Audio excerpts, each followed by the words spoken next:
Good morning, students. Welcome to DBase Talks. Now, in this class, we are discussing the subject is power system architecture. Okay, so in power system architecture, we are discussing our 15. It is general aspects of distribution systems and substations. Okay, so in previous class, we are discussing about the general aspects of the distribution systems. Okay, and the substation introduction. Okay, so now in this class, we have to discussing the bus schemes that is related to the substations.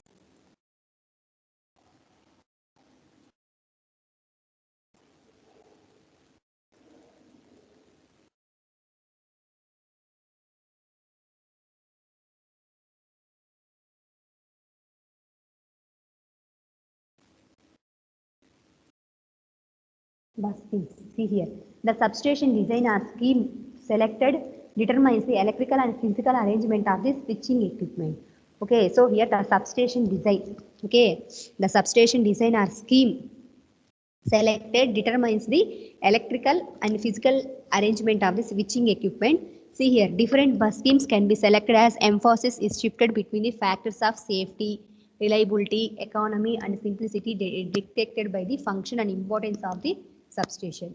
Okay, see here, the substation bus schemes used most often are single bus, okay, main and transfer bus, main transfer bus, double bus, single breaker, double bus, double breaker, ring bus. Okay, see here. See here, breaker and half of some of these schemes may be modified by the addition of bus type breakers, bus sectionalized devices, breaker bypass facilities, and extra transfer buses. Okay, see here, single bus scheme. See here, single bus scheme name itself indicates that it consists of only one bus bar. Okay, so the single bus scheme. Okay, so the name itself indicates it only consisting of the single bus. See here, see single bus. Okay, from this you have two different lines. You have to connect the different lines to this bus. Okay, and here this is a circuit breakers. These are the disconnecting switches. Okay, each scheme has some advantages as well as the disadvantages. Okay, switching scheme is single bus. So coming to the advantages, okay, so advantages and disadvantages of a single bus scheme. Coming to the advantages, it is having a lowest cost. Okay, so coming to the advantages, it is a lowest cost. Coming to the disadvantages, failure of bus, any circuit breaker results in the shutdown of the entire substation. Okay, so any bus or any circuit breakers, okay, failure of any bus, okay, or any circuit breaker, the entire system will be shut down. Difficult to do any maintenance. Okay, maintenance will be also difficult. It cannot be extended without completely de-energizing the substation. Okay, bus cannot be extended without completely de-energizing the substation. And can it be used to where the loads can be interrupted or have the other supply arrangement. So it is used for the only loads can be interrupted, okay, or have the other supply arrangements. Okay, so next one is double bus or double breaker or double main scheme. Okay, so double bus. So the name itself indicates it consisting of a two buses. See here, this is a bus 1 and this is a bus 2. Here you have to connect the lines. In between these lines, here you have to connecting a circuit breakers. So this having also this double bus scheme have also some advantages and as well as some disadvantages. Okay, in double bus double breaker. Okay, so coming to the advantages, each circuit has two dedicated breakers. So each one having different breakers. So whenever each having different breakers, whenever the fault occurs in any one bus, so the remaining bus will be working. Okay, so that is the advantages of the double bus breaker. And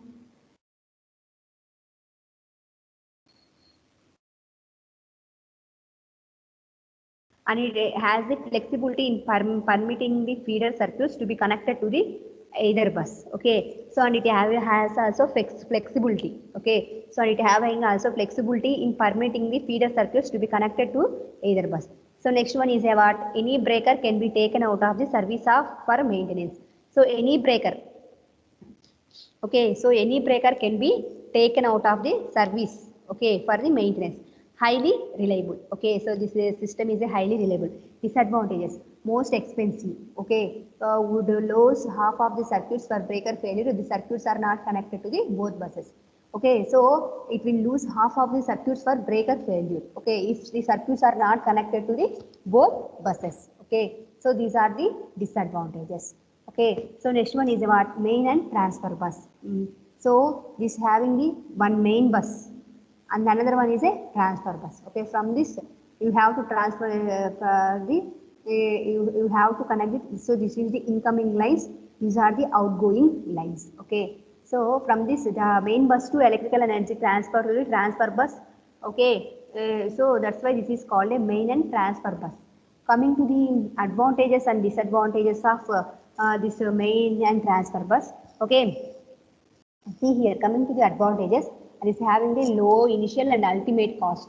Okay, coming to the remaining bus schemes. Okay, this bus scheme having a low initial and ultimate cost. Any breaker can be taken out of the for the service for maintenance. So out of these two buses, from the main bus and transfer bus, you can take. Okay, so you can take any breaker. Okay, for the service maintenance. Next one is what potential devices may be used on the main bus for relaying. Okay, so potential bus devices. Okay, potential devices may be used on the main bus for relaying. So coming to the disadvantages, it requires extra one breaker for the bus type.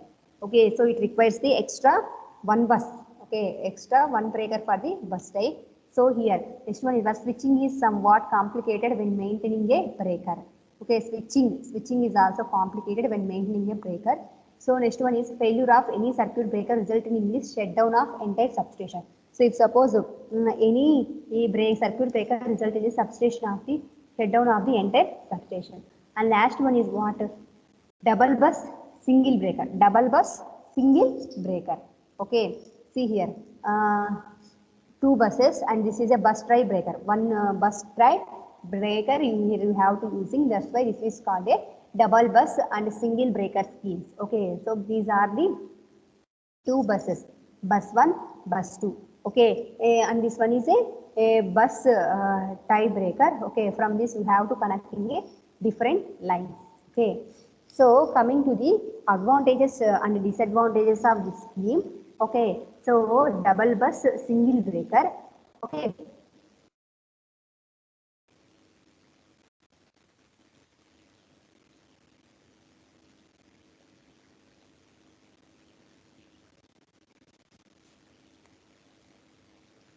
coming to the advantages, it permits some flexibility with two operating buses. Okay, it permits some flexibility with two operating buses. See here, either main bus may be isolated for maintenance. Okay, so here main bus is isolated for the maintenance. So next one is circuit can be transferred readily from one bus to the other by the use of the bi-taker and bus selector disconnecting switches. So here circuit, so from the bus 1 to bus 2, here we have to transfer by using the bus try breaker. Okay, so disadvantages, one extra breaker is required for the bus type. So here see, so to connect the type, here you have to require one extra bus. Okay, for 4 switches are required for circuit. Okay, and requires the 4 switches for each circuit. Bus production scheme may cause loss of substation when it operates if all the circuits are connected to that bus. Okay, so bus production. So here bus production scheme may cause loss of substation when it operates for all circuits are connected to that bus. So here similarly it is high exposure to the bus faults. Okay, so and it is a high exposure to the bus faults. Line breaker failure takes all circuits are connected to that bus out of service. And similarly, bus tie breaker failure takes entire substation out of the service. Okay, so these are the advantages and disadvantages of a, what is this one? Double bus single breaker scheme. Okay, next last one is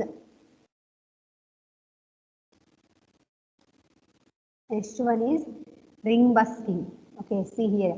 In this one, this is a bus is connected in a ring format. Okay, connected in it is a type of a ring scheme. Okay, for this one here we have to connect in a different lines, and this one is a breakers. Okay, so and this having also this ring bus scheme is also having some advantages as well as the some disadvantages. Okay, so coming to the advantages, low initial and ultimate cost. Okay, coming to the advantages of ring bus scheme. Okay, and it is a low initial and ultimate cost. flexible operation for breaker maintenance. Okay, so it is a flexible operation for breaker maintenance. See here, next one is any breaker can be removed for maintenance without interrupting load. Okay, so any breaker.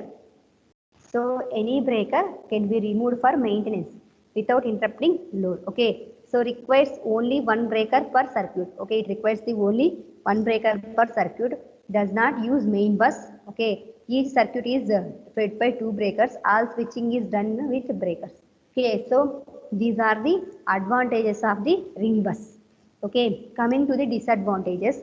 Okay, coming to the disadvantages, if a fault occurs during a breaker maintenance period, the ring can be separated into two sections. Okay, if a fault occurs during a breaker maintenance period, that ring, okay, so the ring can be separated into the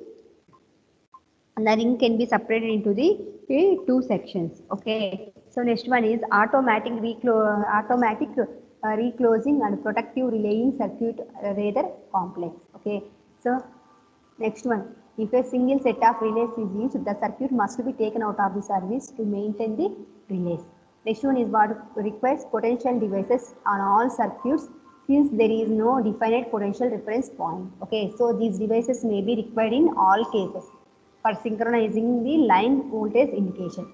See here, breaker failure during a fault, one of the circuit causes the loss of one additional circuit owing to the operation of the breaker failure relay.